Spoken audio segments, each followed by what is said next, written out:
তাকওয়া the presence of Lord, আল্লাহর উপস্থিতি অনুধাবন করা, অনুভব করা, আপনার নিঃশ্বাসে, চাহনিতে, বলনিতে অনুভব করা তাকওয়া।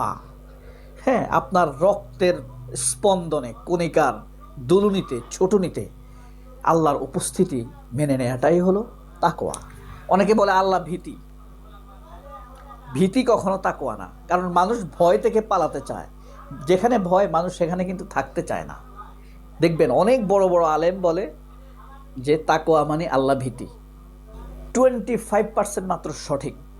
তাকওয়া মানে হইল আল্লাহর অনুভব, আল্লাহকে অনুভব করা, ভীতি না। মানুষ কিন্তু ভয়ের কাছে থাকে না, ভীতির কাছে থাকে না। আল্লাহকে আপনি ভয় পাবেন ঠিক আছে যখন আপনি ক্ষমা চাইতে যাবেন, কিন্তু আল্লাহকে আপনি ভালোবাসবেন, আল্লাহর উপস্থিতি অনুভব করবেন, সেটাই হলো তাকওয়া।